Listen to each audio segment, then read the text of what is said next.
നിറഞ്ഞ ഹൃദയത്തോടെ ദൈവത്തിന് സ്തോത്രം ചെയ്യുന്നു.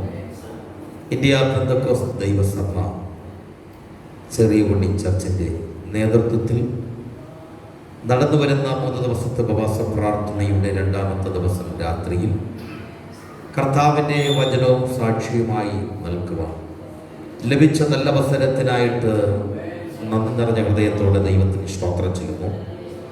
ഈ അവസരം ഒരു ഭാഗ്യ പദവിയായി ഞാൻ കാണുകയാണ്. ഇന്ന് രാത്രി എൻ്റെ മുമ്പിലായിരിക്കുന്ന എല്ലാ പ്രിയപ്പെട്ടവരെ ഓർത്ത് സ്തോത്രം ചെയ്യുന്നു. വിശേഷാൽ എന്നെ ഇവിടെ ശുശ്രൂഷയ്ക്കായി ക്ഷണിച്ച ഞാൻ കർത്താവിൽ വളരെ ബഹുമാനിക്കുകയും സ്നേഹിക്കുകയും ആദരിക്കുകയും ചെയ്യുന്ന കർത്താവിൽ പ്രസിദ്ധനായ പാസ്റ്റർ ജയൻ ഡെന്നിസൻ അവരെ ഓർത്ത് ദൈവത്തിന് സ്തോത്രം ചെയ്യുന്നു. എല്ലാ പ്രിയപ്പെട്ടവർക്കും അതുല്യനായ ക്രിസ്തുവിൻ്റെ നിസ്തുല്യമായിരിക്കുന്ന നാമത്തിൽ എൻ്റെ സ്നേഹം നിറഞ്ഞ വന്ദനത്തെ ഈ തന്നത്തിൽ അറിയിക്കുകയാണ്. ഇന്ന് രാത്രി നമ്മൾ വന്നതല്ല, നമ്മുടെ കർത്താവ് നമ്മെ കൊണ്ടുവന്നതാണ്. നമ്മുടെ കർത്താവ് നമ്മെ കൊണ്ടുവന്നിട്ടുണ്ടെങ്കിൽ കർത്താവിന് നമ്മെക്കുറിച്ച് വലിയ പദ്ധതികളുണ്ട്. ആ പദ്ധതി തിരിച്ചറിയുവാൻ തക്കവണ്ണം നാഥൻ്റെ പാദപീഠത്തിലായിരിക്കുന്ന ദൈവ മക്കൾക്കായിട്ട് ഞാൻ ദൈവത്തിന് സ്തോത്രം ചെയ്യുകയാണ്. ഇന്ന് രാത്രി ദൈവമായ കർത്താവ് ഏവരെയും ധാരാളമായി അനുഗ്രഹിക്കട്ടെ, ആശീർവദിക്കട്ടെ. ശബ്ദം ശ്രദ്ധിക്കുന്ന അടുത്തും അകലെയുമായിരുന്നു കൊണ്ട് ശ്രദ്ധിക്കുന്ന എല്ലാ പ്രിയപ്പെട്ടവരെയും കർത്താവ് ധാരാളമായി അനുഗ്രഹിക്കട്ടെ, ആശീർവദിക്കട്ടെ. ഇന്ന് രാത്രിയിലുള്ള വചന ശുശ്രൂഷയ്ക്കായിട്ട് സമയം വേർതിരിച്ചിരിക്കുമ്പോൾ ചിന്തയ്ക്കായിട്ട് വിശുദ്ധ വേദപുസ്തകത്തിൽ നിന്നും 1-2 വാക്യങ്ങൾ കുറിവാക്യമായിട്ട് വായിച്ചുകൊണ്ട് കർത്താവ് തരുന്ന കൃപയ്ക്കൊത്തവണ്ണം ദൈവവചന സൃഷ്ടിപ്പാൻ കർത്താവിൽ ശരണപ്പെടുന്നു. വായിക്കാം. സങ്കീർത്തനങ്ങളുടെ പുസ്തകം 115 അതിൻ്റെ 12-13 വാക്യം. സങ്കീർത്തനം 115 അതിൻ്റെ 12-13 വാക്യം. യഹോവ നമ്മെ ഓർത്തിരിക്കുന്നു, അവൻ അനുഗ്രഹിക്കും.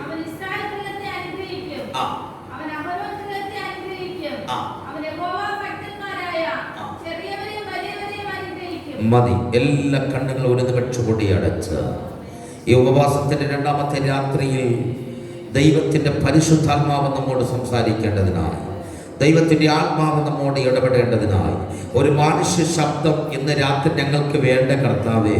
ഞങ്ങൾ കർത്താവെ ദിവസങ്ങൾ വേർതിരിച്ച് സമയം വേർതിരിച്ച് പല ആവശ്യങ്ങളും മാറ്റിവെച്ചിട്ട് ഇതിനകത്ത് കടന്നു വന്നിരിക്കുന്നത് മനുഷ്യന്റെ ശബ്ദം കേൾക്കുവാൻ വേണ്ടിയല്ല, നാഥാ നിന്റെ ശബ്ദം കേൾക്കുവാൻ വേണ്ടിയാണ്.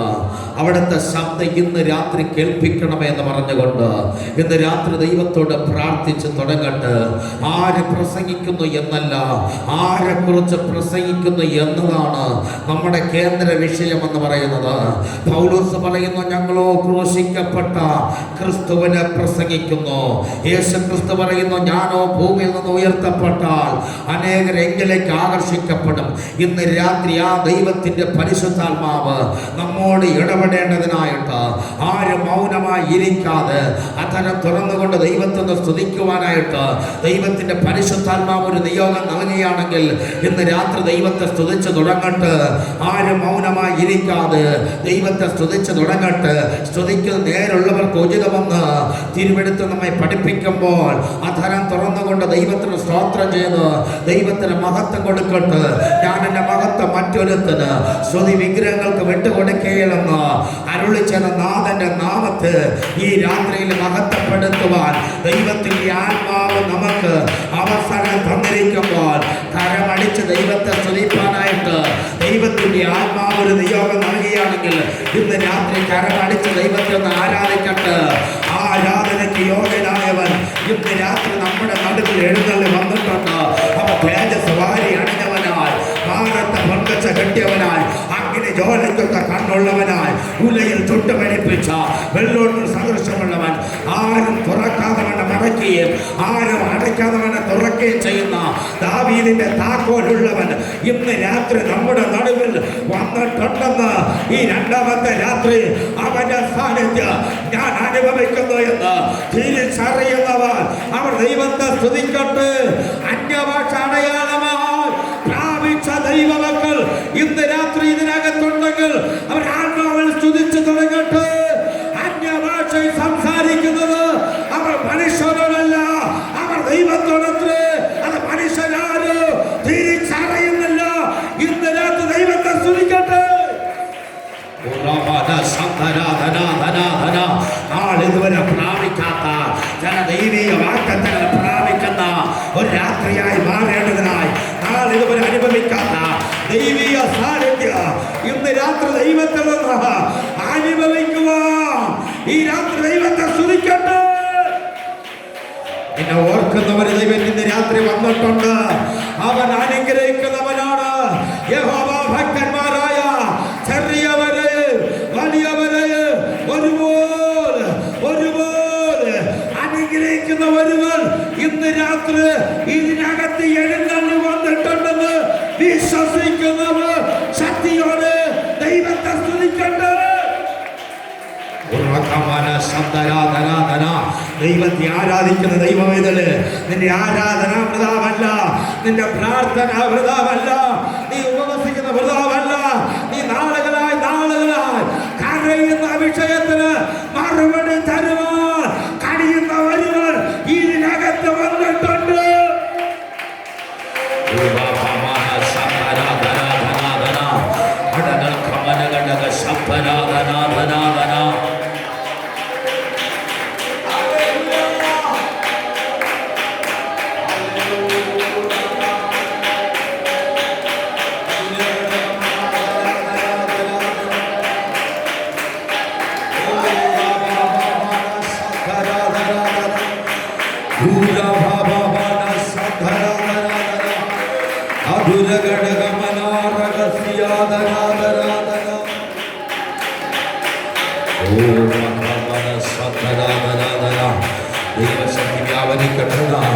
ദൈവശക്തി വ്യാപരിക്കേണ്ടതിനാ, ദൈവകൃപ വ്യാപരിക്കേണ്ടതിനാ. ദൈവമേ സ്തോത്ര സ്തോത്ര സ്തോത്ര. ആശയേറും നാട്ടിൽ ശോഭയേറും വീട്ടിൽ തേജസ്സേറും നാഥന്റെ പൊന്മുഖം ഞാൻ കാണും.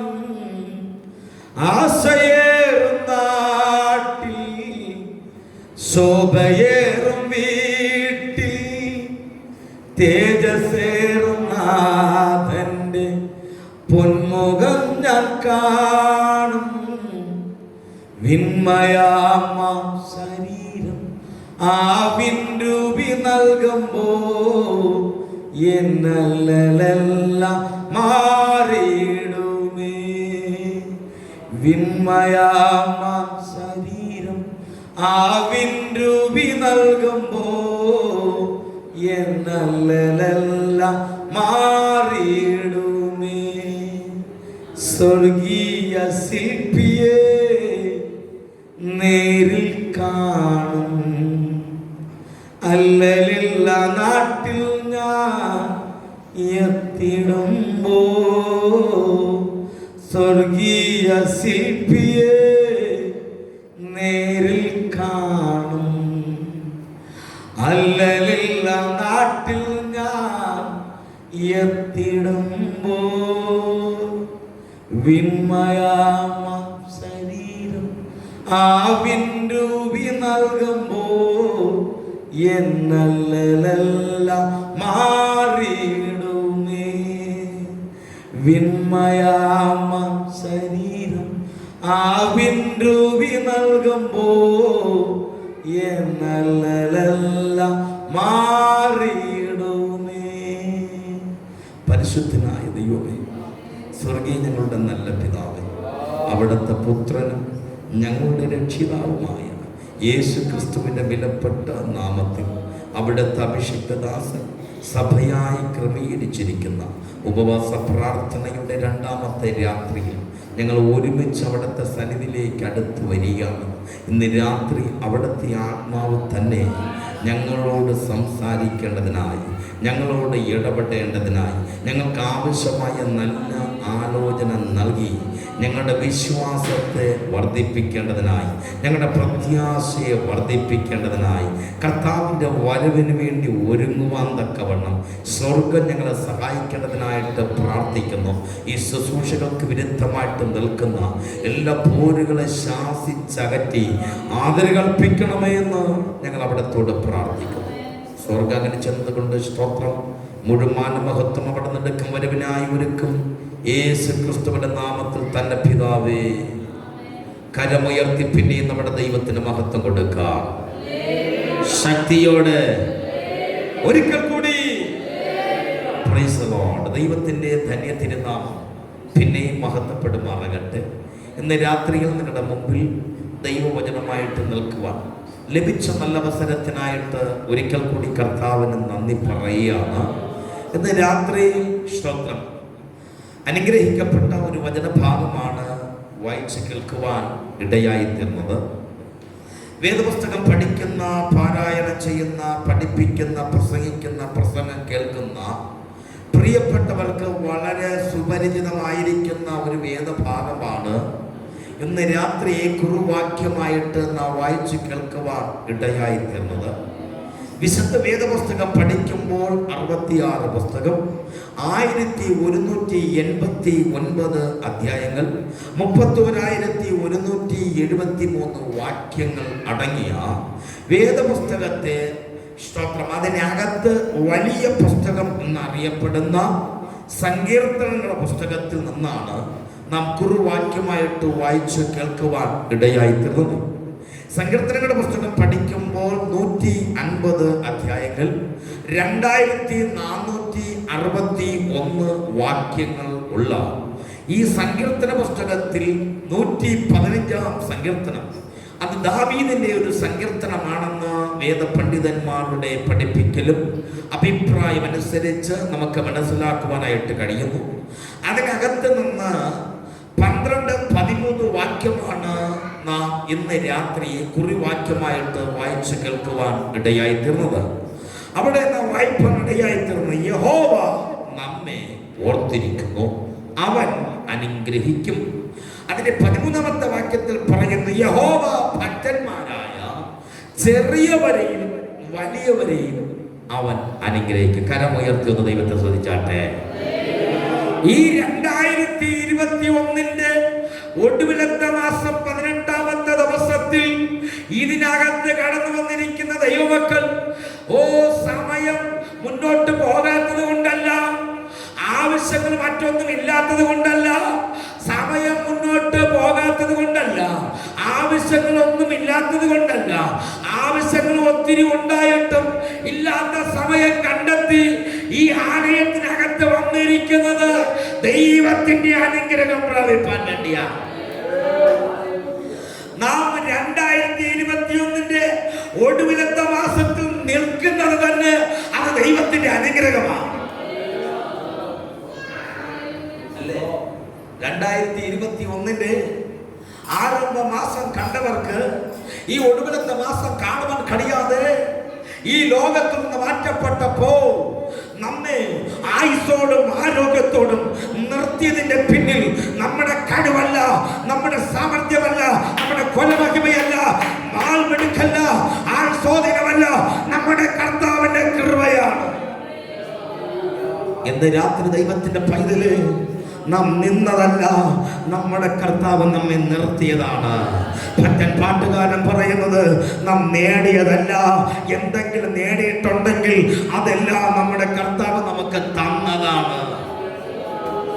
ഇന്ന് രാത്രി അത് തിരിച്ചറിയുന്ന ദൈവമക്കൾക്കായിട്ട് ഞാൻ ദൈവത്തിന് സ്തോത്രം ചെയ്യുന്നു. ദൈവത്തിന്റെ പൈതല്, ദൈവം നമ്മെ നിർത്തിയെങ്കിൽ ദൈവത്തിന് ചില ഉദ്ദേശം നമ്മെ കുറിച്ചുണ്ട്. ദൈവം നമ്മെ ഇതിനകത്ത് കൊണ്ടുവന്നെങ്കിൽ ദൈവത്തിന് ചില പദ്ധതി നമ്മെ കുറിച്ചുണ്ട്. ഇന്ന് രാത്രി ആ ദൈവത്തിന്റെ പദ്ധതികൾക്കായിട്ട് ഞാൻ ദൈവത്തിന് സ്തോത്രം ചെയ്യുകയാണ്. ദൈവീയ അനുഗ്രഹം പ്രാപിക്കണമെങ്കിൽ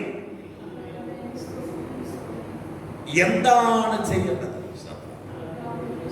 നാം വായിച്ച വേദഭാഗം പരിശോധിക്കുമ്പോൾ ദൈവത്തിന്റെ സന്നിധിയിൽ, ഒന്നുകൂടി പറഞ്ഞ ദൈവം അനുഗ്രഹിക്കുന്ന ദൈവമാണെന്ന് ആ വാക്യത്തിനകത്ത് നിന്ന് നമുക്ക് കാണുവാൻ കഴിയും. അതാണല്ലോ നമ്മൾ കുറിവാക്യത്തിൽ വായിച്ചത്, യഹോവ നമ്മെ ഓർത്തിരിക്കുന്ന അവൻ അനുഗ്രഹിക്കും. അപ്പോൾ കർത്താവ് അനുഗ്രഹിക്കാൻ ദൈവം മതിയായവനാണ്. ഇന്ന് അനേകർ അനുഗ്രഹം എവിടെയുണ്ടോ അവിടെ ഓടിക്കൊണ്ടിരിക്കുന്ന ഒരു കാലഘട്ടമാണെന്ന് നമുക്ക് കാണുവാനായിട്ട് കഴിയുന്നു. ഭൗതിക അനുഗ്രഹത്തിന് വേണ്ടിയാണ് എല്ലാവർക്കും താല്പര്യം, അല്ലേ? ഭൗതിക അനുഗ്രഹം. ഈ ഇടയ്ക്ക് ഒരാൾ പറഞ്ഞു, പൈസ വേണം, പൈസ വേണം, പൈസ വേണം. 1 ലക്ഷമല്ല, 1.5 കോടി വേണം, 1.5 കോടി വേണം. കോടികൾ എവിടെ കിട്ടുമോ അവിടെ ആളുകൾ അത് അനുഗ്രഹമെന്ന് പറഞ്ഞുകൊണ്ട് മുന്നോട്ട് പോകുമ്പോൾ ആ അനുഗ്രഹത്തെക്കാൾ വലിയ അനുഗ്രഹം സ്വർഗീയ അനുഗ്രഹമാണെന്ന്, നിത്യജീവനാണെന്ന് കർത്താവ് നമ്മെ പഠിപ്പിച്ചിരിക്കുമ്പോൾ ദൈവത്തിൻ്റെ പൈതല് മുൻപേ ദൈവത്തിൻ്റെ രാജ്യവും നീതി അന്വേഷിപ്പിൻ, അതോടൊപ്പം ഇതൊക്കെ നൽകാമെന്ന് പറഞ്ഞ് കർത്താവിൻ്റെ ആ അനുഗ്രഹത്തിന് വേണ്ടി നിൽക്കുന്ന ദൈവമക്കൾക്കായിട്ട് ദൈവത്തിന് സ്തോത്രം ചെയ്യാം. ഭൗതിക നന്മ വേണമെങ്കിൽ ആ അനുഗ്രഹം വേണം. എന്നാൽ അതിനപ്പുറമായിട്ട് നമുക്ക് വേണ്ടുന്നത് ആത്മീയ അനുഗ്രഹമാണ്, സ്വർഗീയ അനുഗ്രഹമാണ്. ആ അനുഗ്രഹം പ്രാപിക്കണമെങ്കിൽ നാം എന്ത് ചെയ്യണം? ഒന്നുകൂടി പറഞ്ഞാൽ, ഒരു ദൈവ പൈതന്റെ ജീവിതത്തിൽ അനുഗ്രഹം ഉണ്ടാകണമെങ്കിൽ വായിച്ച വചനത്തോട് കൂറ് പുലർത്തി നാം ശുശ്രൂഷിക്കുമ്പോൾ മനസ്സിലാക്കുവാൻ കഴിയുന്നത്, ഒന്നാമത് ദൈവമായ കർത്താവ് ഓർക്കണം. ദൈവം ഓർത്താൽ ആ വ്യക്തി അനുഗ്രഹത്തിന് വേണ്ടി ഓടണ്ട. ദൈവം ആര് ഓർത്തിട്ടുണ്ടോ അടുത്ത സ്റ്റെപ്പ് അവരുടെ ജീവിതത്തിൽ അനുഗ്രഹം തന്നെയാണ്. ഇന്ന് രാത്രി തിരിച്ചറിയുന്ന ദൈവ പൈതലേ, ദൈവം നമ്മെ ഓരോരുത്തരെ ഓർത്തത് കൊണ്ടാണ് ഇന്ന് രാത്രിയിലും അനുഗ്രഹത്തോടെ ഇതിനകത്ത് നാം ആയിരിക്കുന്നത്. അങ്ങനെ വിശ്വസിക്കുന്നവർ കരമുയർത്ത് ദൈവത്തെ ശ്രദ്ധിച്ചാട്ടെ. ദൈവം നമ്മെ അനുഗ്രഹിച്ച് സന്തോഷത്തോടും സമാധാനത്തോടും ആയുസ്സോടും ആരോഗ്യത്തോടും നിർത്തിയിരിക്കുന്നത് ദൈവം നമ്മെ ഓർത്തത് കൊണ്ടാണ്. അത് തിരുവെടുത്തിൻ്റെ വെളിച്ചത്തിൽ എനിക്ക് നിങ്ങളോട് പറയുവാനായിട്ട് കഴിയും. ദൈവം ഓർത്തു കഴിഞ്ഞാൽ അവരുടെ ജീവിതത്തിൽ അനുഗ്രഹം ഉറപ്പായിരിക്കും. ദൈവം ഓർത്തിട്ടുള്ള വ്യക്തികൾ ഒത്തിരി പേര് നമുക്ക് വേദപുസ്തകത്തിൽ കാണുവാനായിട്ട് കഴിയും. സമയത്തിൻ്റെ പരിമിതിക്കകത്ത് നിന്നുകൊണ്ട് ചിലരെ പരിചയപ്പെടുത്തി ആ ദൈവമായ കർത്താവിൻ്റെ അനുഗ്രഹത്തിൻ്റെ വലിപ്പത്തെ, ദൈവം ഓർത്തതായ വ്യക്തികളെയും ദൈവം അനുഗ്രഹിച്ച വ്യക്തികളെയും ഇന്ന് രാത്രി നാം പരിചയപ്പെടുമ്പോൾ, നാം ആ വചനങ്ങൾ ധ്യാനിക്കുമ്പോൾ ദൈവമായ കർത്താവാണ് എന്നെ ഓർത്തിരിക്കുന്നത്, ആ ദൈവമാണ് എന്നെ അനുഗ്രഹിച്ച് നിർത്തിയിരിക്കുന്നത് എന്ന് നമുക്ക് തിരിച്ചറിയുവാനായിട്ട് കഴിയും. ആ വിധത്തിൽ ദൈവത്തിന് നന്ദി പറയുവാനിടയാകണം. വേദപുസ്തകം പഠിക്കുമ്പോൾ, ഒന്നാമത്തെ പുസ്തകം പഠിക്കുമ്പോൾ, ഉൽപ്പത്തി പുസ്തകം 8-ാം അധ്യായം 1-ാമത്തെ വാക്യം പരിശോധിക്കുമ്പോൾ ദൈവമായ കർത്താവ് ഓർത്തതായ ഒരു വ്യക്തിയെ നമുക്ക് അവിടെ കാണുവാനായിട്ട് കഴിയും. ഒന്ന് വായിക്കാമോ? ദൈവം നോഹയെയും അവനോട് കൂടെ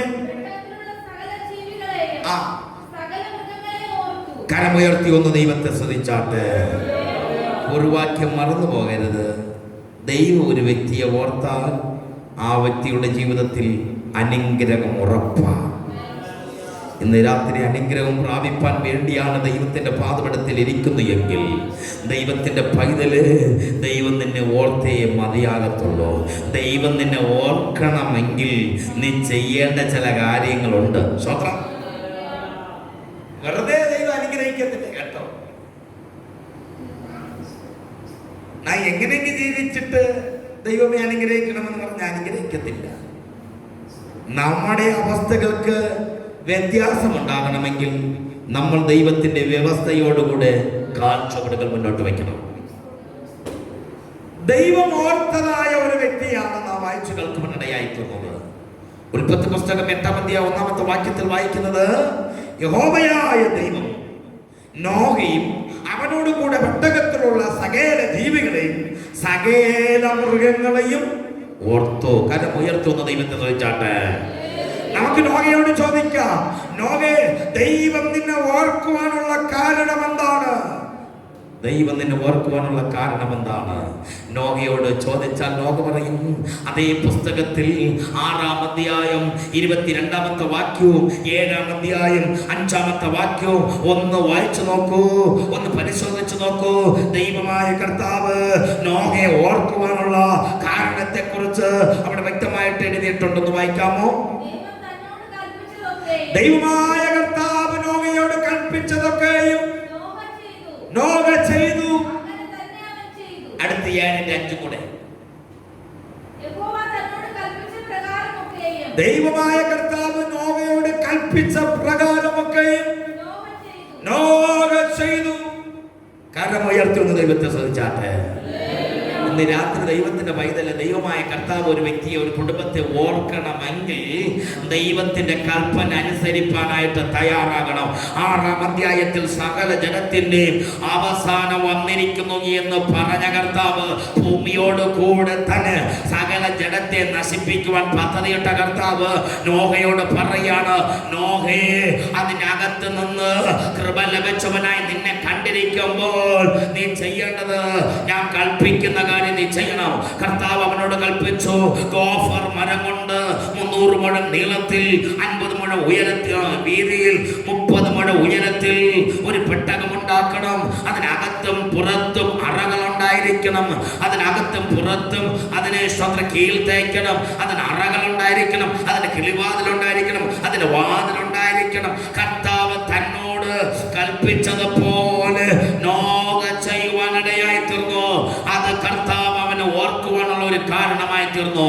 ഈ 2021-ന്റെ ഒടുവിലത്തെ മാസം 18-ാമത്തെ ദിവസം എന്നെ കേൾക്കുന്ന പ്രിയമുള്ളവരെ, നീ ദൈവത്തിന്റെ കൽപ്പന അനുസരിപ്പാൻ നീ തയ്യാറായി കഴിഞ്ഞാൽ നിന്നെ ഓർക്കുന്ന ഒരു ദൈവം ഉണ്ടെന്നുള്ള കാര്യം ഇന്ന് രാത്രി അറിയാതിരിക്കരുത്.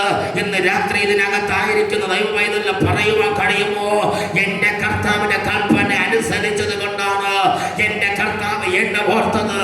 എന്റെ കർത്താവിന്റെ കൽപ്പന അനുസരിച്ചത് കൊണ്ടാണ് എന്റെ കർത്താവ് എന്റെ കുടുംബത്തെ ഓർത്ത് ഇന്ന് രാത്രിയിലും അനുഗ്രഹത്തോട് ഞാൻ ആയിരിക്കുന്നത്.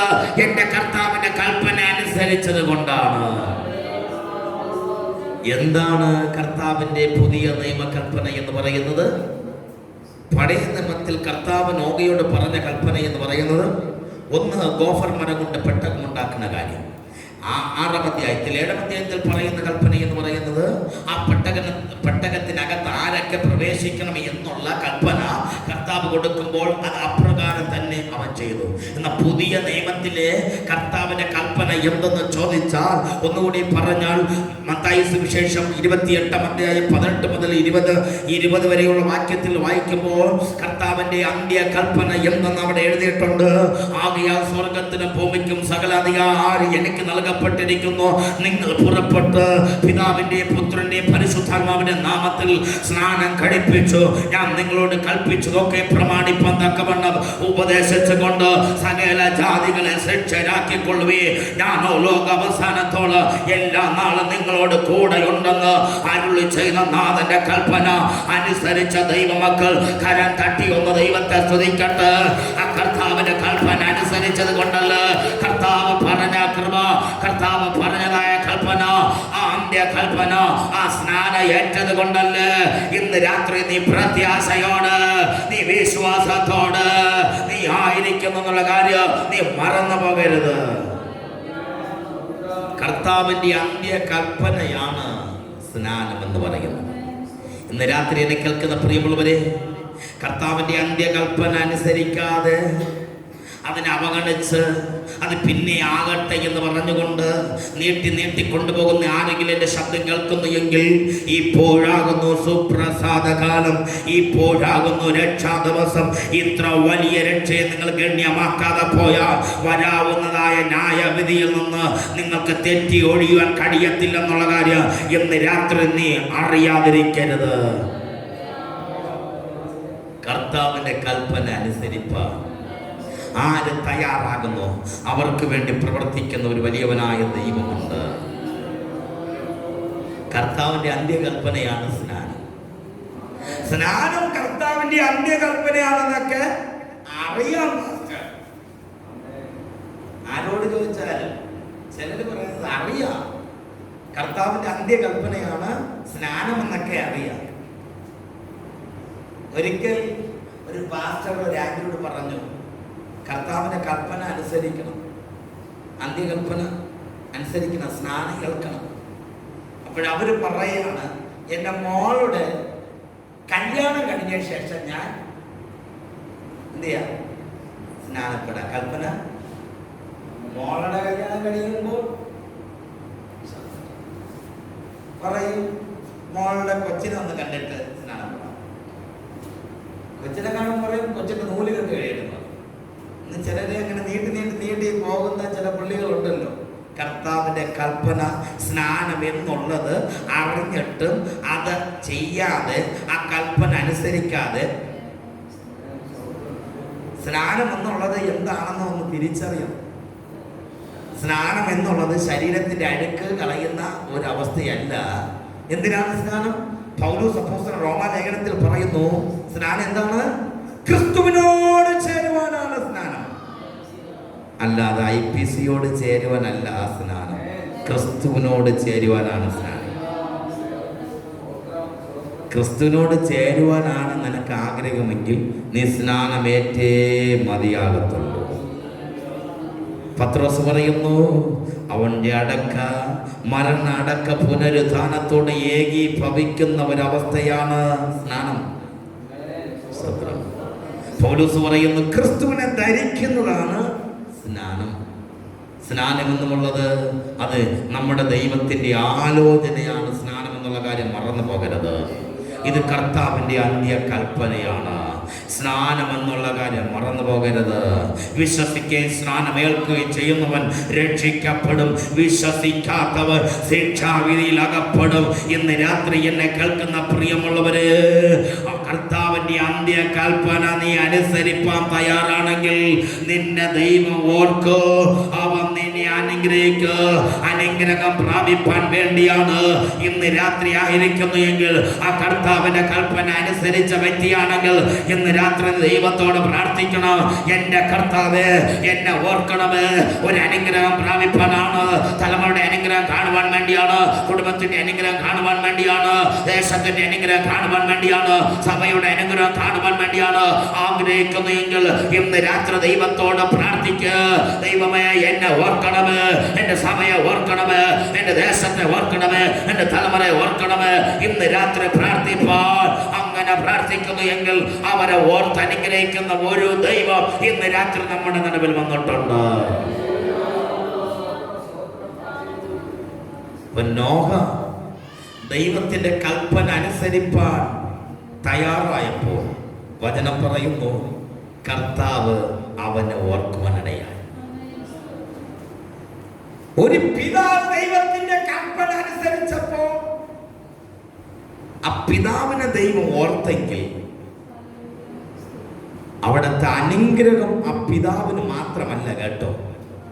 ആ അനുഗ്രഹം എന്ന് പറയുന്നത് അവന്റെ തലമുറയ്ക്ക് വെളിപ്പെടുവാനിടയായിട്ടുണ്ട്. 9-ാം അധ്യായം 1-ാമത്തെ വാക്യം ഒന്ന് വായിച്ചാട്ടെ. 9-ാം അധ്യായം 1-ാമത്തെ വാക്യം. ദൈവത്തിന്റെ കൽപ്പന അനുസരിച്ച നോഹയെ കരമുയർത്തി ഒന്ന് ദൈവത്തെ ശ്രദ്ധിച്ചാട്ടെ. വചനം പറയുന്നു, യഹോവ നമ്മെ ഓർത്തിരിക്കുന്നു, അവൻ അനുഗ്രഹിക്കുമെന്ന് പ്രമാണം നമ്മെ പഠിപ്പിക്കുന്നു എങ്കിൽ, നോഹയെ ദൈവം ഓർത്തു എങ്കിൽ, ദൈവമായ കർത്താവിന്റെ കൽപ്പന അനുസരിച്ച നോഹയെ ഓർക്കുക മാത്രമല്ല, അവനെ അവന്റെ തലമുറയെ അനുഗ്രഹിച്ചെങ്കിൽ ഇന്ന് രാത്രി ദൈവത്തിന്റെ പൈതല്, ദൈവത്തിന്റെ പാദപീഠത്തിലായിരിക്കുന്ന ദൈവത്തിന്റെ പൈതല്, ദൈവം നിന്നെ ഓർത്തോ. ദൈവത്തിന്റെ അനുഗ്രഹം നിനക്ക് മാത്രമല്ല നിന്റെ തലമുറയിലും അത് വെളിപ്പെടുമെന്ന് ഇന്ന് രാത്രി സമയം വേർതിരിച്ച്, ദിവസം വേർതിരിച്ച് ഇതിനകത്ത് പ്രാർത്ഥനയോട് ഉപവാസത്തോട് കടന്നു വന്നിരിക്കുന്ന ദൈവമക്കള് എത്ര പേർ വിശ്വസിക്കുന്നു? ഇന്ന് രാത്രി ഞാൻ ഇവിടെ കടന്നു വന്ന് കരഞ്ഞ് പ്രാർത്ഥിക്കുമ്പോൾ, ഉപവസിക്കുമ്പോൾ, ദൈവവചനം ധ്യാനിക്കുമ്പോൾ, ദൈവത്തിന്റെ പാദപീഠത്തിലായിരിക്കുമ്പോൾ എന്നെ മാത്രമല്ല അനുഗ്രഹിക്കുന്നത്, എന്റെ കുടുംബത്തെ, എന്റെ ദേശത്തെ, എന്റെ തലമുറയുടെ മേല് ദൈവീയ അനുഗ്രഹം വെളിപ്പെടുമെന്ന് ആത്മാവ് ദൂത് പറഞ്ഞാൽ ആമേ പറഞ്ഞുകൊണ്ട് ദൂത് ഏറ്റെടുക്കുന്നവർ കരമടിച്ചുകൊണ്ട് ഒന്ന് ദൈവത്തെ ഒന്ന് സ്തുതിക്കട്ടെ. ഈ രാത്രി ദൈവത്തിന്റെ പൈതല് അനുഗ്രഹിക്കുന്ന ഒരുവൻ ഇതിനകത്ത് വന്നിട്ടുണ്ട്. ദൈവം അനുഗ്രഹിപ്പാൻ മതിയായവനാണ്. അവിടുത്തെ അനുഗ്രഹം നിനക്ക് വേണമെങ്കിൽ, അവിടുത്തെ അനുഗ്രഹം നിന്റെ കുടുംബത്തിൽ വെളിപ്പെടണമെങ്കിൽ ഇന്ന് രാത്രി ദൈവത്തെ ആരാധിപ്പാൻ, ദൈവത്തെ സ്തുതിപ്പാൻ, ദൈവത്തിന്റെ വചനത്തോട് ചേർന്ന് നിൽക്കുവാൻ, ദൈവത്തെ വചനത്തെ മുറുകെ പിടിക്കുവാൻ, ദൈവത്തിന്റെ കൽപ്പന അനുസരിപ്പാൻ, ദൈവം നൽകിയ പ്രമാണത്തിന് വേണ്ടി നിൽക്കുന്നു എങ്കിൽ ദൈവത്തിന്റെ അനുഗ്രഹം നിനക്കും നിന്റെ കുടുംബത്തിൽ വേണം.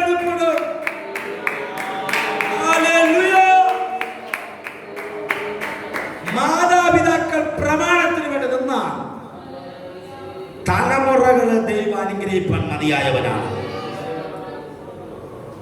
ഇന്ന് രാത്രി അനുഭവത്തിന്റെ വെളിച്ചത്തിൽ വിളിച്ചു പറയട്ടെ, പ്രാർത്ഥിക്കുന്ന, ആരാധിക്കുന്ന, ദൈവത്തിന്റെ സന്നിധിയിൽ വിശുദ്ധിക്ക് വേണ്ടി, വേർപാടിന് വേണ്ടി, സത്യത്തിലും ആത്മാവിലും ആരാധിക്കുവാൻ ഇറങ്ങിത്തിരിച്ച ഒരു മാതാപിതാക്കൾ എനിക്കുള്ളത് കൊണ്ടാണ് ഇന്ന് രാത്രിയിൽ അനുഗ്രഹത്തോടെ നിങ്ങളുടെ മുമ്പിൽ ഈ സുവിശേഷമായിട്ട്, വചനമായിട്ട് ഞാൻ നിൽക്കുവാൻ ഇടയാകുന്നത്. ഞാൻ എൻ്റെ അനുഭവം കൂടെ പറഞ്ഞിട്ടുണ്ടെന്ന് തോന്നും, എങ്കിലും ഇതിനോട് ചേർത്തും കൂടെ ഞാൻ പറയുകയാണ്.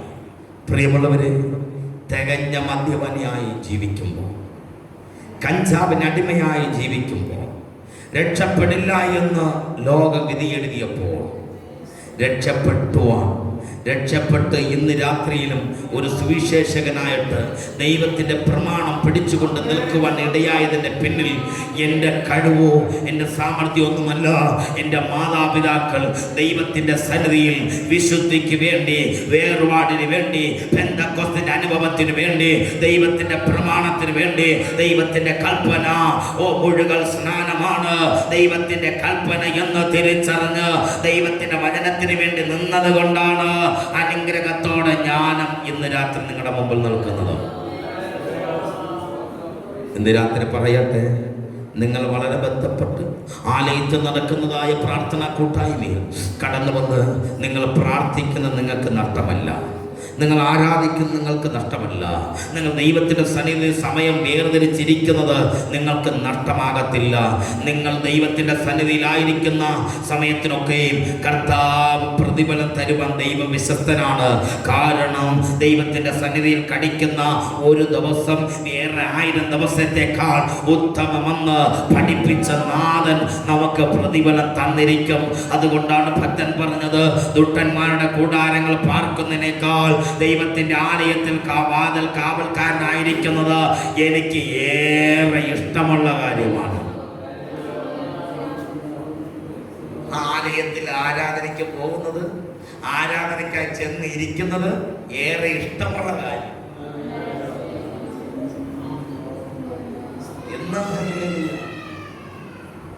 ഇന്ന് പലർക്കും ശ്രദ്ധ, എല്ലാവർക്കും ആ ഇഷ്ടമില്ല കേട്ടോ.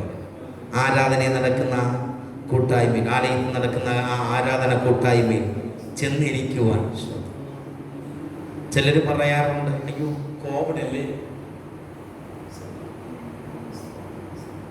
ഞാൻ ശ്രദ്ധ കഴിഞ്ഞ ദിവസത്തിൽ ശുശ്രൂഷിക്കുവാൻ കടന്നുപോയ സഭയിൽ ഇങ്ങനെ പറയുകയുണ്ടേ, ചിലര് ശ്രദ്ധ കോവിഡ് നിമിത്തം എന്ത് ചെയ്തു, ആരാധന മുടക്കിയിരിക്കുകയാണ്. ഒന്നുകൂടെ പറഞ്ഞാൽ, വൈദ്യൻ കൽപ്പിച്ചതും രോഗി ഇച്ഛിച്ചതും പാലെന്ന് പറയുന്നത് പോലെ ചിലർക്ക് കോവിഡ് എന്ന് പറയുന്ന ഈ സംഭവം ഇറങ്ങി വന്നത് അവർക്ക് ആലയത്തിൽ പോകാൻ ഒഴിവ് പറയാനുള്ള ഒരു സംഗതിയായി തീർന്നിരിക്കുകയാണ്. ഇവർ പള്ളിയിൽ വരാൻ മാത്രമേ, പള്ളിയിൽ വന്ന കോവിഡ് പിടിക്കും, എവിടെ ആലയത്തിൽ നടക്കുന്ന ആരാധനയ്ക്ക് വന്നാൽ കോവിഡ് പിടിക്കും. എന്നാൽ കല്യാണത്തിന് പോകുമ്പോൾ ഒരു കോവിഡും, മരണത്തിന് പോയാൽ കോവിഡൊന്നും, നൂലുകെട്ടിന് പോയാൽ കോവിഡൊന്നും, അടിയന്തരത്തിന് പോയാൽ കോവിഡൊന്നും പിടിക്കുന്നു. പള്ളിയിലേക്ക് ആരാധനയ്ക്കായിട്ട് ക്ഷണിക്കുമ്പോൾ പറഞ്ഞു കോവിഡില്ല പാസ്റ്റേ. കല്യാണത്തിന് എന്തിനാണ് പറയണം, കല്യാണത്തിന് പോയാൽ ചോർന്ന് കിടന്ന് ഇടിക്കുന്ന ഇടിയാണ്. അപ്പോഴും കോവിഡ് ആർക്കും. വടക്കുള്ള ഒരു പാസ് ഒരിക്കൽ എന്നോട് പറഞ്ഞു, പാസ്റ്റേ തിരുവനന്തപുരത്ത് വന്ന് കല്യാണത്തിന് വന്നു കഴിഞ്ഞാൽ ആഹാരം കഴിക്കുമ്പോൾ ഫ്രീ ആയിട്ടൊക്കെ നിന്ന് കൊടുത്താൽ, ചെന്നങ്ങ് നിന്ന് കൊടുത്താൽ ഇടിച്ചങ്ങകത്ത് കയറ്റി കൊടുത്തു. പോയി കഴിഞ്ഞാൽ നമ്മളെല്ലാവരും ഇഷ്ടം പോലെ. തിരുവനന്തപുരത്ത് അങ്ങനെ ഒരു കൃപയെന്ന് വേണമെങ്കിൽ പറയാം. ആ പാസ്റ്ററിനോട് പറയാൻ ഞാൻ ഇങ്ങനെ നിന്ന് കൊടുത്തേ ഉള്ളൂ, ഇടിച്ചാൽ ആദ്യം തന്നെ എനിക്ക് തിരിച്ച് കിട്ടി. അപ്പോഴൊന്നും ഒന്നോട് വിചാരം എന്നോട് വിചാരം കോവിഡ് വിഷയം പള്ളിയില് ആരാധനാലയത്തിൽ ആരാധന നടക്കുമ്പോൾ വിളിച്ചു കഴിഞ്ഞാൽ പറയുന്നത് കോവിഡ് കഴിഞ്ഞു. അതുകൊണ്ട് പാസ്റ്റർക്ക് ഒന്നും പറയാനും എന്നാൽ അല്ലെങ്കിൽ ഞാനും പലയിടത്തും ഈ ദിവസങ്ങളിൽ പോകുമ്പോൾ ശ്രദ്ധിച്ചത് പല പ്രിയപ്പെട്ടവരുടെ ഇടയിലും പ്രായമുള്ളവരാണ് ആരാധനയ്ക്ക് കൂടുതലും കാണുവാനിടയായത്. കാരണം അവരുടെ അകത്ത് ആത്മാവിന്റെ ശക്തി ഉള്ളത് കൊണ്ട് അവരുടെ ജീവിതത്തിന് കോവിഡ് അല്ല, ഒമിക്രോൺ അല്ല, ഇനി ഏത് കോവിഡ് വന്നാലും വിഷയമില്ല. ഒരിക്കലൊരു മാതാവ് പറഞ്ഞതുപോലെ, ഒരു മാതാവ് കപ്പൽ കൂടി യാത്ര ചെയ്ത് കടന്നു പോകുമ്പോൾ ആ കപ്പൽ തകരുന്നതായ അവസ്ഥ കടന്നു. ആ തകരുന്നതായ അവസ്ഥ കടന്നു വന്നപ്പോൾ ആ കപ്പലിന്റെ ഒരു ഭാഗത്ത് നിന്നുകൊണ്ട് പലരും സ്വന്തം രക്ഷപ്പെടാൻ വേണ്ടി നോക്കുമ്പോൾ ഈ മാതാവ് ധൈര്യത്തോടെ നിൽക്കുന്ന കാഴ്ച അവർ കണ്ടു. ചിലരും ആ മാതാവിനോട് ചോദിച്ചു, ഇങ്ങനെ ഒരു വലിയ പ്രതിസന്ധി നമ്മൾ യാത്ര ചെയ്യുന്ന കപ്പലിന് അകപ്പെട്ടപ്പോൾ അനുഭവം ഉണ്ടായപ്പോൾ അതിൽ നിന്ന് രക്ഷപ്പെടുവാൻ പലരും നോക്കുന്നുണ്ട്, നിങ്ങളെന്താ രക്ഷപ്പെടണ്ടേ? അവർ പറയുന്നത്, ഈ കപ്പൽ ഛേദം സംഭവിച്ചു കഴിഞ്ഞാൽ, ഇവിടെ വെച്ച് ഞാൻ മരണപ്പെട്ട് കഴിഞ്ഞാൽ ഞാൻ എൻ്റെ മൂത്ത മകളുടെ അടുക്കൽ പോകും. കപ്പലിൽ നിന്ന് ഞാൻ രക്ഷപ്പെട്ട് കഴിഞ്ഞാൽ വിദേശത്തുള്ള എൻ്റെ ഇളയ മകളുടെ അടുക്കൽ ഞാൻ പോകും എന്ന് പറഞ്ഞാൽ, മൂത്ത മകൾ മരണപ്പെട്ടു നിത്യതയിൽ വിശ്രമിക്കുന്നു, ഇളയ മകൾ വിദേശ രാജ്യത്തിലായിരിക്കുന്നു. അവരുടെ ജീവിതത്തിൽ വലിയൊരു പ്രത്യാശ എന്ന് പറഞ്ഞാൽ ആ പ്രത്യാശ അകത്തുള്ളവർ ആരാധന മുടക്കത്തില്ല, ഉപവാസം മുടക്കത്തില്ല, പ്രാർത്ഥന മുടക്കത്തില്ല. അവർ ദൈവത്തിന്റെ പ്രമാണത്തെ വലുതായി കാണും, ദൈവത്തിന്റെ വചനത്തെ വലുതായി കാണുവാൻ, ദൈവത്തിന്റെ വാക്കുകളെ വലുതായി കാണുവാൻ, ദൈവീയ കൂട്ടായ്മയെ വലുതായി കാണുവാൻ, വില ഉള്ളതായി കാണുവാൻ, ഈ പ്രമാണത്തിന് വേണ്ടി നിന്ന ദൈവ പൈതല്, ദൈവം നിന്നെ കൈവിടത്തില്ല. ഇന്ന് രാത്രി പറയട്ടെ, ആ സാക്ഷ്യം പറയുവാൻ അവസരം കൊടുത്താൽ പല പ്രിയപ്പെട്ടവർക്ക് പറയാനുള്ളത്, ദൈവദാസന് നിങ്ങൾ പറയുന്നത് പോലെ തന്നെ ദൈവത്തിന്റെ പ്രമാണത്തിന് വേണ്ടി നിന്നത് കൊണ്ടാ, ദൈവത്തിന്റെ കൽപ്പന അനുസരിച്ചത് കൊണ്ടാ, കർത്താവിനെ ആരാധിപ്പാൻ ഇറങ്ങിയത് കൊണ്ടാ ഇന്ന് ഞാനും എന്റെ കുടുംബവും ഞങ്ങൾ അനുഭവിക്കുന്ന ദൈവകൃപ എന്ന് പറയുന്നത്, അനുഗ്രഹം എന്ന് പറയുന്നത്, അത് ഞങ്ങളുടെ ആൾ സ്വാധീനം നിമിത്തമല്ല, ഞങ്ങളുടെ കഴിവുകൾ നിമിത്തമല്ല, ഞങ്ങൾ നാഥന്റെ നാമത്തിന് വേണ്ടി നിന്നത് കൊണ്ടാണ്. ഞാൻ പരസ്യയോഗത്തിന് പറയുവാൻ ഇടയാകുന്ന ഒരു പദമുണ്ട്. പൂർവപിതാക്കന്മാർ പറഞ്ഞ ആ പദം ഞാൻ കടമെടുത്തങ്ങ് പറയും. ഏത് കവലയിലും ചിലർ നോക്കുമ്പോൾ ഇവരൊക്കെ ഒരു ലജ്ജയും കൂടാതെ വന്നു നിന്ന് പാട്ടും പാടി പ്രസംഗിക്കുന്നു. ആ സമയത്ത് ഞാൻ ഇങ്ങനെ പറയാറുണ്ട്, ജീവിച്ചാലും ക്രിസ്തുവനായി, പ്രവർത്തിച്ചാലും ക്രിസ്തുവനായി, ഇനി മരിച്ചാലും ക്രിസ്തുവനായി. ഇന്ന് രാത്രി ദൈവത്തിന്റെ പൈതല് അപ്രകാരമുള്ള ഒരു വലിയ തീരുമാനത്തോടെ ആയിരിക്കണം നീ മുന്നോട്ട് പോകുവാൻ. എനിക്ക് വളരെ സന്തോഷപ്പെട്ടു ഇവിടുത്തെ ദൈവദാസൻ, ഞാൻ മീഡിയയിൽ കൂടി ശ്രദ്ധിക്കാറുണ്ട്. സഭയായിട്ട് എനിക്ക് വളരെ സന്തോഷം. സഭയിൽ ചില പ്രിയപ്പെട്ടവരുമായിട്ട് കടന്നുപോയി, ഒരുപക്ഷെ സഭയിൽ മറ്റാരും ഇല്ലെങ്കിൽ പോലും അവർ കുടുംബമായി കടന്നുപോയി. ദൈവത്തിന്റെ പൈതല് കടന്നുപോയി കർത്താവിന്റെ വലിയ നാമത്തെ പരസ്യമായി ശുശ്രൂഷിക്കുന്നതിന്റെ പിന്നിൽ എന്തെന്ന് അറിയാമോ? അത് ദൈവത്തിന്റെ വചനമകത്തുള്ളത് കൊണ്ടാണ്. ഹല്ലേലൂയ! ഈ ദൈവത്തിന്റെ സാന്നിധ്യം നമ്മുടെ അകത്തുണ്ടെങ്കിൽ നമുക്ക് അടങ്ങിയിരിക്കാൻ കഴിയത്തില്ല, നമുക്ക് മൗനമായിരിക്കാൻ കഴിയത്തില്ല. ദൈവത്തിന്റെ പ്രമാണം മുറുകെ പിടിക്കുന്നവരുടെ തലമുറയെ മാനിക്കുന്ന ഒരു ദൈവം ഒരു പിതാവ്, നോഹ എന്ന ഒരു ഭക്തൻ ദൈവത്തിന്റെ കൽപ്പന അനുസരിപ്പാൻ മനസ്സ് വെച്ചപ്പോൾ അവന് ദൈവമായ കർത്താവ് ഓർക്കുവാനിടയായി. ദൈവമായ കർത്താവ് അവനെ ഓർത്തപ്പോൾ അവിടെ അനുഗ്രഹം എന്ന് പറയുന്നത് അവനും അവൻ്റെ തലമുറയിലും വെളിപ്പെടുവാനിടയായി.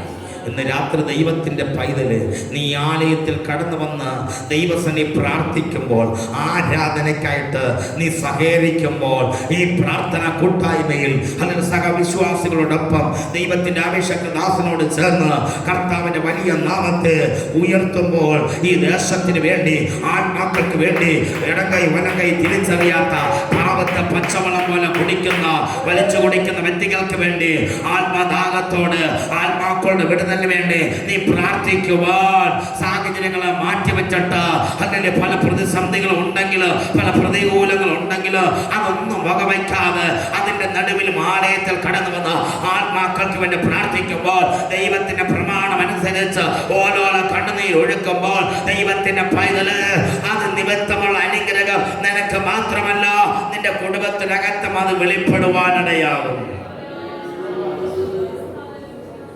അതുകൊണ്ട് ഈ പ്രാർത്ഥനയൊന്നും വൃഥാവെന്ന് ആരും ചിന്തിക്കരുത്. വചനത്തിൽ പറയുന്നു, യഹോവ നമ്മെ ഓർത്തിരിക്കുന്നു, അവൻ അനുഗ്രഹിക്കും. നോഹയെ ദൈവം ഓർത്തു, അവനെ അവൻ്റെ കുടുംബത്തെയും ദൈവം അനുഗ്രഹിച്ചു. അടുത്ത ദൈവം ഓർത്തതായ ഒരു വ്യക്തിയാണ് അബ്രഹാം. അബ്രഹാമിനെ ദൈവം ഓർത്ത ഒരു സംഭവം ഉൽപ്പത്തി പുസ്തകം 19-ാം അധ്യായം അതിന്റെ 29-ാമത് വാക്യം ഒന്ന് വായിക്കാമോ? ഉൽപ്പത്തി പുസ്തകം 19-ാം അധ്യായം 29-ാമത് വാക്യം.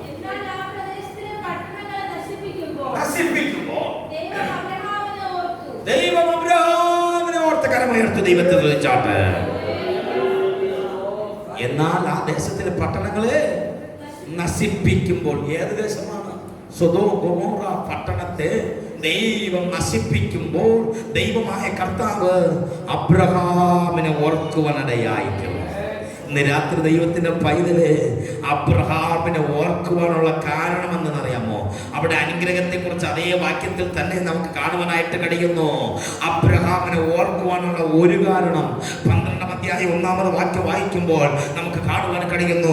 ദൈവമായ കർത്താവ് അബ്രഹാമിനോട് പറയുകയാണ്, അബ്രഹാമേ, ഞാൻ നിന്നെ കാണിപ്പാനിരിക്കുന്ന ദേശത്തേക്ക് നീ നിന്റെ ദേശത്തെ ഭവനത്തെ ചാർച്ചക്കാരെ വിട്ട് പുറപ്പെട്ട് ഞാൻ നിന്നെ കാണിപ്പാനിരിക്കുന്ന ദേശത്തേക്ക് പോകാം. ദൈവമായ കർത്താവ് അവനോട് പറഞ്ഞു കഴിഞ്ഞപ്പോ അവൻ അതിനു വേണ്ടി ഇറങ്ങി തിരിച്ചു. രണ്ടാമത്തെ പ്രത്യേകത 22-ാം അധ്യായത്തിൽ നമുക്ക് കാണുവാനായിട്ട് കഴിയുന്നുണ്ട്. ദൈവമായ കർത്താവ് അബ്രഹാമിനോട് പറയുകയാണ്, അബ്രഹാമേ, നീ സ്നേഹിക്കുന്ന നിന്റെ ഏകജാതനായ ഇസ്ഹാക്കിനെ ഞാൻ പറയുന്ന മോറിയ ദേശത്ത് ഞാൻ നിന്നെ കാണിക്കുന്ന മനയിൽ കൊണ്ടുപോയി യാഗം കഴിക്കാം, ഹോമയാഗം കഴിക്കാം. കരമുയർത്തി ദൈവത്തെ സ്തുതിച്ചാട്ടെ. ദൈവം തന്നോട് പറഞ്ഞ കാര്യം അവൻ മറ്റാരോടും അഭിപ്രായം ചോദിച്ചില്ല. കരമുയർത്തി ദൈവത്തെ സ്തുതിച്ചാട്ടെ. എന്തിനേറെ പറയണം, തന്റെ ഭാര്യയായ സാറയോട് പോലും എന്ത് ചെയ്തില്ല, അഭിപ്രായം. ഒരു പക്ഷേ അബ്രഹാം കർത്താവ് പറഞ്ഞ ഈ കാര്യം സാറയോട് അഭിപ്രായം ചോദിച്ചാൽ ഒരുപക്ഷെ സാറ പറയും, ചേട്ടാ വടക്കോട്ടനീച്ചായ നമുക്ക് ആ വിഷയം ഒന്ന് പ്രാർത്ഥനയ്ക്കായിട്ട് വയ്ക്കാം. ഞാൻ 90 വർഷം കാത്തിരുന്നിട്ടാണ് എനിക്കൊരു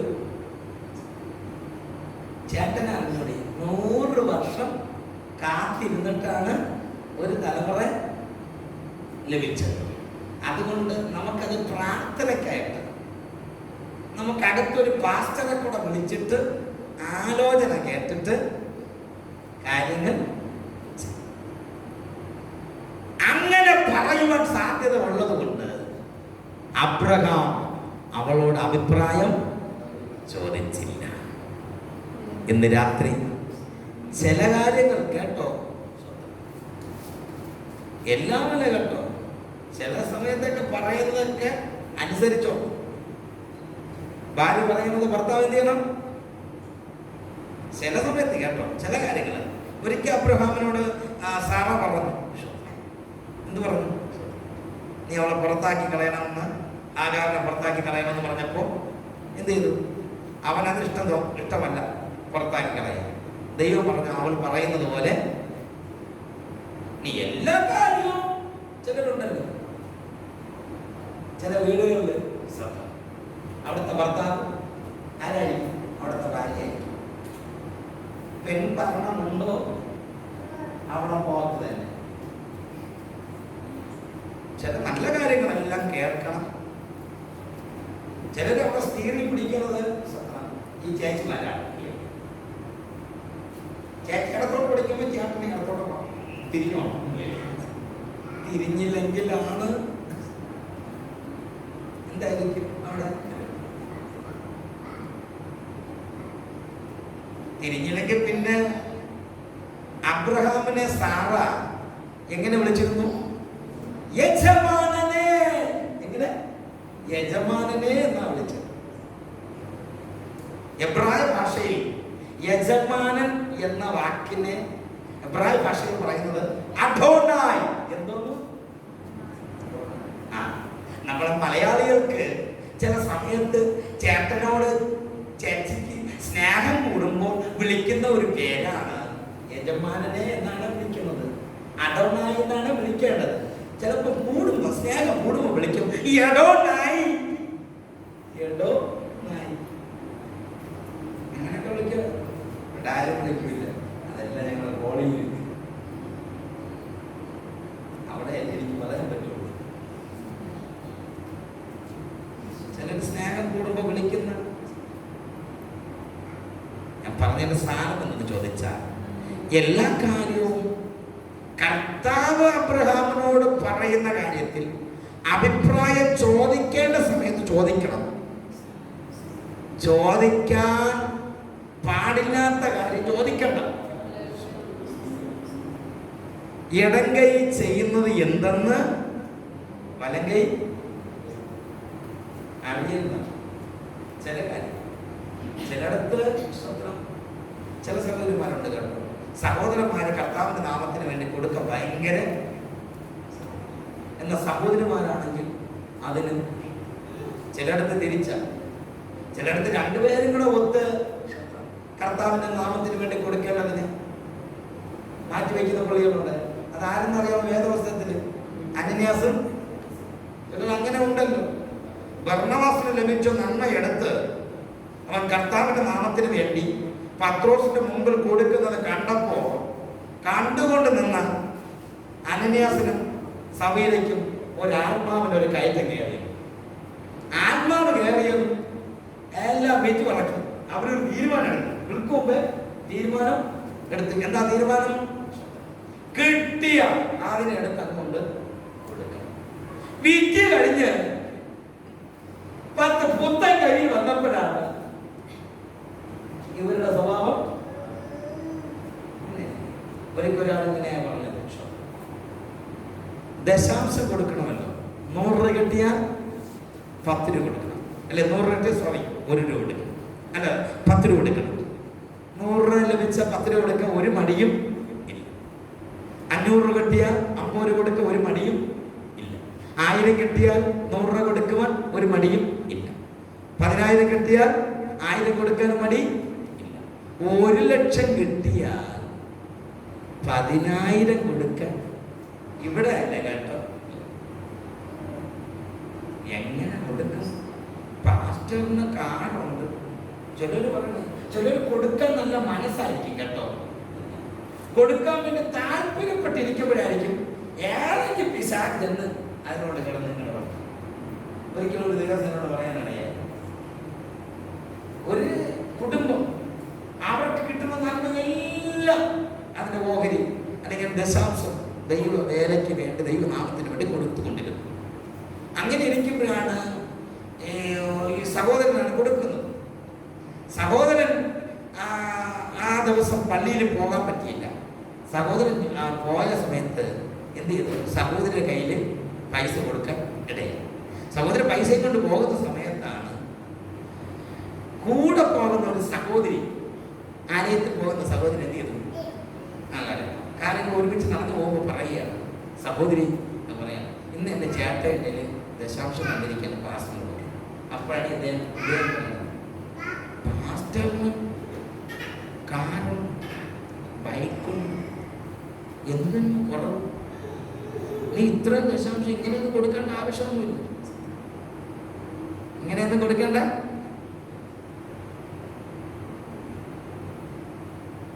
അങ്ങനെ ഈ സഹോദരിക്ക് ഇവര് പറഞ്ഞ കാര്യം കേട്ട് ഇവരതിനെ പിടിച്ചു വെച്ച് സ്വന്തം എന്ത് ചെയ്തു? ചേട്ടൻ ഇങ്ങനെ കൊടുത്തോണ്ടേയിരിക്കും, ഇവരതിനെ പിടിച്ചു വെച്ച് സ്വന്തം ഒടുവില് അവരുടെ മനസ്സ് സ്വന്തം മനസാക്ഷിക്ക് സ്വന്തം വേദന വന്നു. ഒരു ദിവസം എന്ത് സംഭവിച്ചെന്നറിയുമോ?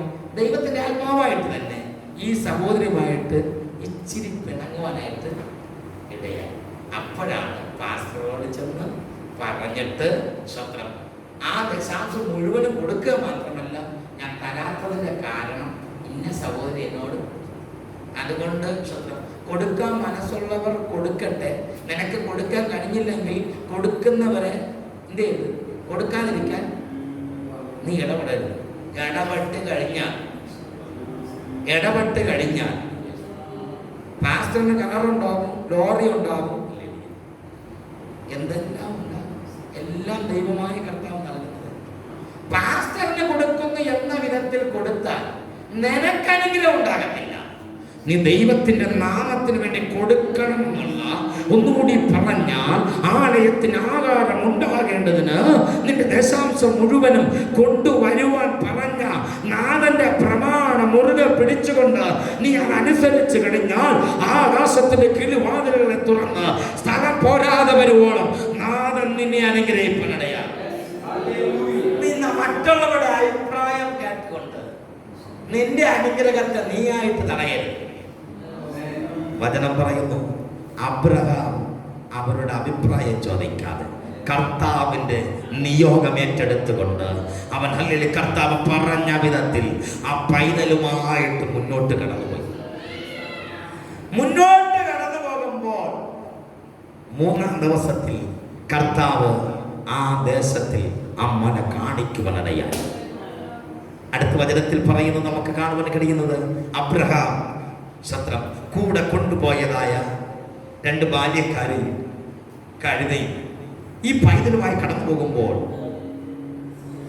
അബ്രഹാം എന്ത് ചെയ്തു? അമ്മല കണ്ടു കഴിഞ്ഞപ്പോൾ, മോറിയ ദേശത്ത് മോറിയമ്മല കണ്ടു കഴിഞ്ഞപ്പോൾ ബാല്യക്കാരോട് പറയാണ്, നിങ്ങളിവിടെ നിൽപ്പിൻ. ഈ വാക്യം മിക്ക സമയങ്ങളും ഈ മെയ് മാസത്തിലാണ് ചിലർ എടുത്ത് ഉപയോഗിക്കുന്നത്. ഒരിക്കൽ ഞാനൊരു സെന്റ് ഓഫിന് ഒരിടത്ത് ഒരു ചർച്ചിൽ കൂടി കേട്ടോ. ചർച്ചിൽ കൂടിയപ്പോൾ ഈ വാക്യത്തിന്റെ ആ പ്രാധാന്യം ഞാൻ മനസ്സിലാക്കാൻ കഴിയും. ഒരു വലിയ ചർച്ചാണ്. ആ ചർച്ചിലെ പാസ്റ്ററിന് മാറ്റം സെന്റ് ഓഫ് മീറ്റിംഗ് ആണ്. ആ പാസ്റ്റർ അവിടുത്തെ സെക്രട്ടറി ആയിട്ട് എന്തോ വിഷയമുണ്ടാകും. ആ സെന്റ് ഓഫ് മീറ്റിംഗിൽ ആദ്യം സഹോദരങ്ങൾക്ക് വിശ്വാസികൾക്ക് സാക്ഷ്യം പറയാൻ അവസരം കൊടുക്കുമല്ലോ. അവസരം കൊടുത്തപ്പോൾ എല്ലാവരും സാക്ഷ്യം പറഞ്ഞു. സഹോദരങ്ങളുടെ അല്ലെങ്കിൽ വിശ്വാസികളുടെ ഭാഗത്ത് നിന്ന് ഒടുവിൽ സാക്ഷ്യം പറഞ്ഞ് ഇരിക്കുന്നത് അവിടുത്തെ സെക്രട്ടറിയാണ്. പുള്ളിക്കാരൻ ഇച്ചിരി പ്രബോധിപ്പിക്കാനൊക്കെ കാര്യങ്ങളൊക്കെ അറിയാൻ കണ്ടു.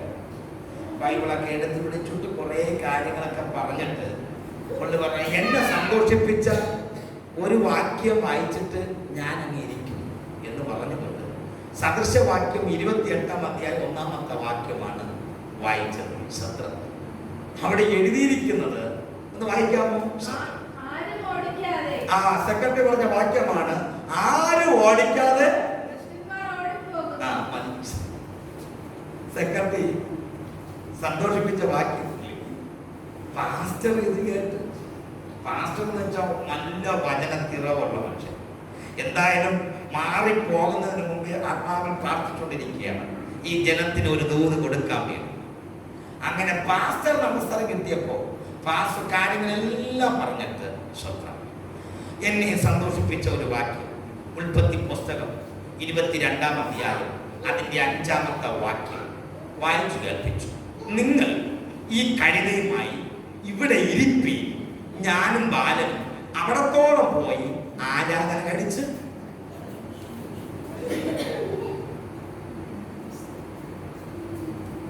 ചിലര് ഇതിനൊക്കെയാണ്, ഇങ്ങനെയുള്ള കാര്യത്തിന് വേണ്ടിയാണ് ആരാധന കരുത. നിങ്ങൾ ഈ കഴുതയുമായിട്ട് ഇവിടെ ഞാൻ വചനം പോകുന്ന നോക്കി. എന്നാൽ അബ്രഹാം അവിടെ പറയുന്ന കർത്താവ് പറഞ്ഞതുപോലെ അവൻ അനുസരിപ്പാൻ അവൻ തയ്യാറാകുമ്പോൾ ദൈവം അവനെ ഓർക്കുവാനുള്ള ഒരു മുഖാന്തരമാകും. മൂന്നാമത് അബ്രഹാമിനെ ഓർക്കുവാനുള്ള കാരണം ഉൽപ്പത്തി പുസ്തകം 18-ാം അധ്യായം 23-ാമത്തെ വാക്യം വേഗത്തിൽ വായിച്ചാട്ടെ. അബ്രഹാം ദൈവത്തിന്റെ അടുക്കൽ ചെന്ന് പറഞ്ഞത്,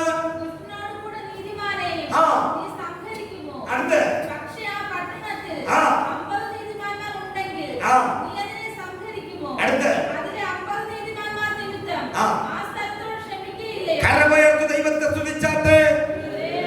ആ ഭാഗങ്ങൾ നമുക്ക് വായിക്കുമ്പോൾ കാണുവാൻ കഴിയുന്നത് ദൈവമായ കർത്താവ് ഒരു അബ്രഹാമിനെ ഓർക്കുവാനുള്ള മൂന്നാമത്തെ കാരണത്തെ കുറിച്ച് അവിടെ എഴുതിയിരിക്കുന്നത്, അബ്രഹാം ചില വിഷയത്തിന് വേണ്ടി ഇടിവിൽ നിന്ന് പ്രാർത്ഥിക്കുന്ന ഒരു പുരുഷനാണ്.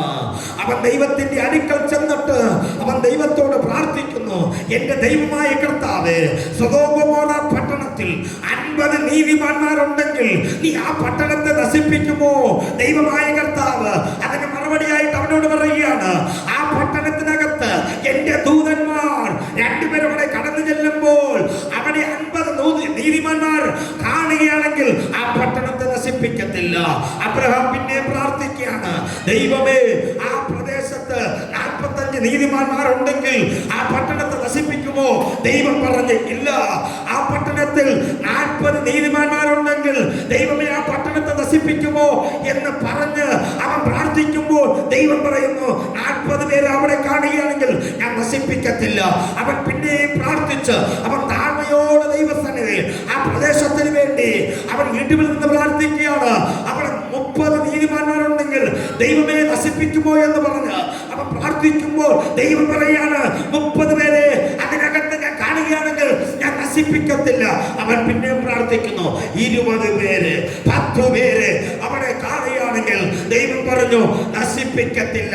എന്നാൽ തിരുവെഴുത്ത് പറയുന്നു, 10 പേർ പോലും ആ പട്ടണത്തിൽ ഇല്ലാത്തത് നിമിത്തം ആ സൊദോം ഗൊമോറ പട്ടണത്തെ ദൈവം നശിപ്പിക്കുമ്പോൾ തിരുവെഴുത്ത് പറയുന്നു, അബ്രഹാമിനെ ഓർത്ത് ലോത്തിനെ കുടുംബത്തെ ആ ഉന്മൂല നാശത്തിൽ നിന്ന് ദൈവം വിടുവിച്ച് അവരെ അനുഗ്രഹിച്ച് അവരെ പുറത്തു കൊണ്ടുവന്നെങ്കിൽ ഇന്ന് രാത്രി ദൈവത്തിന്റെ പൈതല് ദൈവസന്നിധിയിൽ നീ കണ്ണുനീരോടെ പ്രാർത്ഥിക്കുമ്പോൾ, നീ ഇടിവിൽ നിന്ന് പ്രാർത്ഥിക്കുമ്പോൾ, നിന്റെ പ്രാർത്ഥന നിമിത്ത, നിന്റെ കണ്ണുനീര് നിമിത്ത, നീ നിമിത്ത ദേശത്തിൽ ചില വ്യക്തികളിൽ, ചില കുടുംബങ്ങളിൽ ദൈവീയ വിടുതൽ വെളിപ്പെടുമെന്ന് ആത്മാവ് ദൂത് പറഞ്ഞാൽ ആമേൻ പറയുവാൻ ഇതിനകത്ത് എത്ര പേരുണ്ട്?